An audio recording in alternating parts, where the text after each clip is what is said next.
चीन ने भी बिटकॉइन से हार मान ली। हांगकांग सिर्फ बिटकॉइन नहीं बल्कि बेशतर अच्छे वर्चुअल एसेट्स की स्पॉट ईटीएफ की मंजूरी के लिए तैयार है। न सिर्फ हांगकांग बल्कि मेनलैंड चाइना में भी क्रिप्टो खरीदने पर पाबंदी खत्म की जा रही है। यह अमेरिकी स्पॉट ईटीएफ से भी बड़ी बुलिश चीज है जिससे पूरी क्रिप्टो मार्केट बदल जाएगी।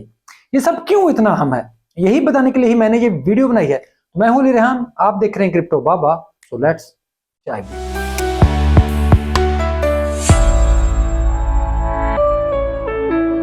सिर्फ बिटकॉइन नहीं, एवेक्स, सोल, एक्सआरपी समेत कई टोकन्स की स्पॉट ईटीएफ आने वाली है। लेकिन इस मामले को समझने से पहले थोड़ा सा बैकग्राउंड समझ लें। वैसे तो पिछले 12 साल में हर बुल रन के दौरान चीन क्रिप्टो पर पाबंदी लगाता रहा है, लेकिन 2021 में चाइना की पाबंदी बहुत खौफनाक थी। चीनी बिटकॉइन माइनर्स और क्रिप्टो प्रोजेक्ट्स को तेजी से चीन में अपना काम बंद करना पड़ा। एक बहुत बड़ी तादाद में चीनी माइनर्स ने माइग्रेशन की।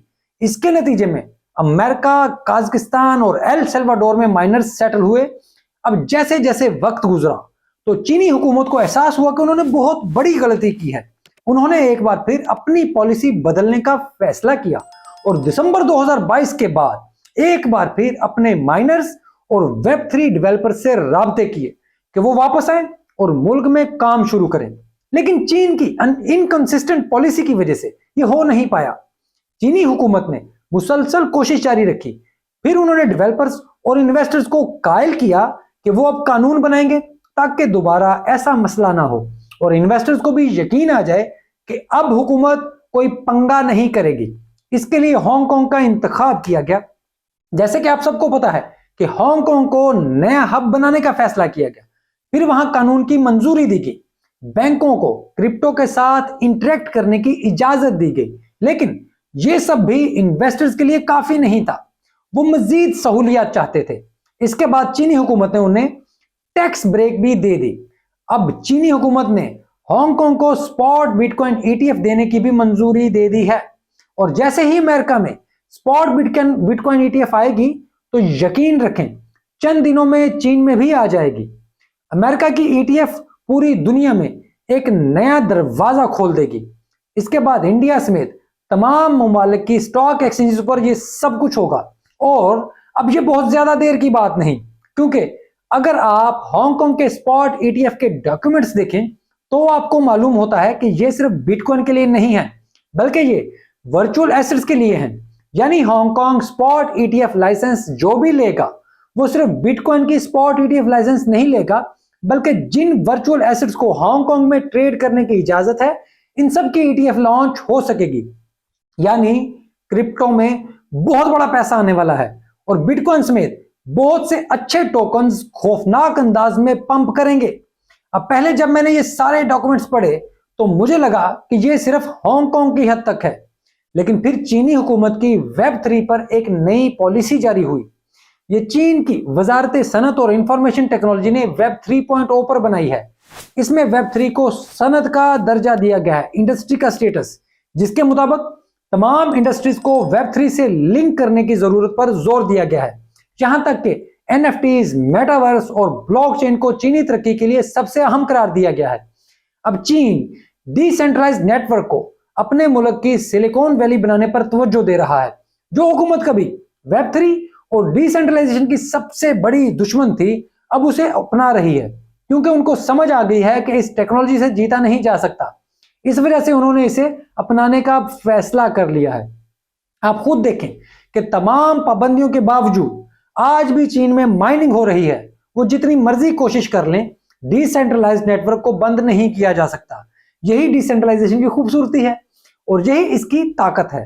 यही सतोशी नाकामोटो का कमाल है कि इसने दुनिया का सबसे ताकतवर मॉनेटरी सिस्टम बनाया है जो चीन जैसी ताकत को भी हरा सकता है और अमेरिका जैसी मुआशी कुव्वत के सामने भी खड़ा है। अब चीन की इस पॉलिसी पर नजर डालें तो आपको एक और हैरान कुन चीज मालूम होती है कि 2021 में क्रिप्टो पर पाबंदी के बावजूद चीन ने बुनियादी तौर पर सरकारी निगरानी और शनाख्त के लिए ब्लॉकचेन टेक्नोलॉजी की तैयारी जारी रखी। इन्होंने कभी भी ब्लॉकचेन टेक्नोलॉजी से मुंह नहीं मोड़ा। वो पूरी कोशिश करते रहे कि किसी तरह इसे सेंट्रलाइज्ड कर लें। इसके लिए डिजिटल युआन भी लाए इसकी कामयाबी के लिए दिन रात मेहनत भी की, लेकिन तमाम कोशिश के बावजूद वो कामयाब नहीं हुए। इसके बाद रेगुलेटरी पाबंदियों को छोड़कर चीन ने इसमें शामिल होने का फैसला कर लिया और इस पर कानून साजी की। अगर आप गौर करें कि दूसरे मुमालिक भी चीन से मुतासर होकर सीबीडीसीज और ब्लॉकचेन टेक्नोलॉजीज का इस्तेमाल कर रहे हैं। अब ये बहुत बड़ी गेम है, लेकिन जब आप क्रिप्टो मार्केट को देखते हैं तो लोग प्रॉफिट के चक्कर में टोकन्स बेचते और खरीदते हैं। वो ये नहीं देखते कि बड़ी गेम क्या बन रही है, वो ये नहीं देखते कि हम किस तरफ बढ़ रहे हैं। ये सब बताने का मकसद आपकी तवज्जो एक बड़ी गेम की तरफ फोकस कराना होता है कि आप उसे इस तरह से देखें जैसे लोग $8 के एवेक्स पर कमेंट्स में मुझ पर तनकीद करते थे, फिर $20 पर कहते थे कि यार अब $8 पर खरीदेंगे, लेकिन वो ये बड़ी गेम बनते हुए नहीं देख सके। वो ये नहीं देख सके कि बुनियादी इंडिकेटर्स क्या कह रहे हैं और दुनिया एज अ होल किस तरफ को जा रही है। यकीन माने अगर एवेक्स वापस $8 पर भी चला जाए तब भी ये दोबारा $4 का इंतजार करेंगे, क्योंकि कुछ लोग बड़ी गेम देखने से हमेशा कासिर होते हैं। इस वजह से मैं तो बाइंग जब भी करता हूं तो रेंज में करता हूं। चीज रेंज में है तो खरीदो, नहीं है तो छोड़ दो और दूसरा टोकन जो रेंज में है खरीद लो। सारे रेंज से बाहर निकल जाए तो सब कुछ छोड़ दो और तब सोचो कि अब बेचना कब है। इस वजह से मैं कभी टॉप की तलाश में नहीं रहता। मैं मुसलसल अपने कमाए हुए पैसे थोड़े थोड़े करके मार्केट में लाता हूं और उससे बाइंग करता हूं। अगर आप भी इस डे ट्रेडिंग के झूठ से निकलकर बाहर आएंगे तो आप बड़ी गेम समझ पाएंगे। आप इस ख्वाब से बाहर निकलेंगे कि यार मुझे पैसा कमाने के लिए अरबों रुपए चाहिए। नहीं, आपको 1 अरब कमाने के लिए सिर्फ ₹1 चाहिए, क्योंकि ये ₹1 ही 1 अरब का बीज है। अगर ये बीज सही लगेगा तो ये बड़ा होकर फलदार दरख्त बनेगा। ये एक मुश्किल काम होगा। मुझे दरख्त की हिफाजत करना होगी, मुझे इसकी देखभाल करना होगी और फिर जाकर ये तनावर दरख्त बनेगा। अगर मैं रोज इसकी जड़ें खोखली करके कहीं और इसको बो दूं तो ये ज्यादा देर नहीं चलेगा, ये कभी एक फलदार दरख्त नहीं बन सकेगा। इसके लिए मुझे एक ही जगह एक ही दरख्त के ऊपर मेहनत करना होगी। मुझे आहिस्ता आहिस्ता इसमें खाद डालना पड़ेगी, इसको रोज पानी देना होगा, इस पर कीड़े मार स्प्रे करना होगा, इसके शाखों की ट्रिमिंग करना होगी। फिर कहीं जाकर मैं इसका फल खाऊंगा और फल मिलने पर भी मुझे इसका ख्याल रखना है ताकि फल आता रहे। ये एक इंतहाई हसास काम है। आप जब भी अपनी इन्वेस्टमेंट को बढ़ाएंगे, इससे प्यार करेंगे, उसका ख्याल रखेंगे तो यकीन रखें आपको इसके बारे में किसी से भी जानने की जरूरत नहीं पड़ेगी, आपको मेरी वीडियो देखने की भी जरूरत नहीं पड़ेगी। बस आपको अपनी इन्वेस्टमेंट को एक दरख्त की तरह समझकर उसका ख्याल रखना है, बस और कुछ नहीं।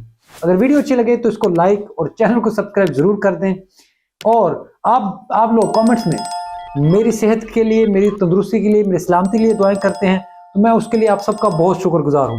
और शायद इसी वजह से इस साल मुझे सेहत के को बहुत ज्यादा मसले नहीं हुए, क्योंकि आप सबकी नेक तमन्नाएं मेरे साथ रही हैं। तो इसके लिए मैं सच में आप सबका बहुत शुक्रगुजार हूं। अल्लाह ताला आप सबको भी सेहत और तंदुरुस्ती दे, सलामत रखे और अपना बहुत ज्यादा ख्याल रखें। ये वीडियो देखने के लिए आपका बहुत शुक्रिया।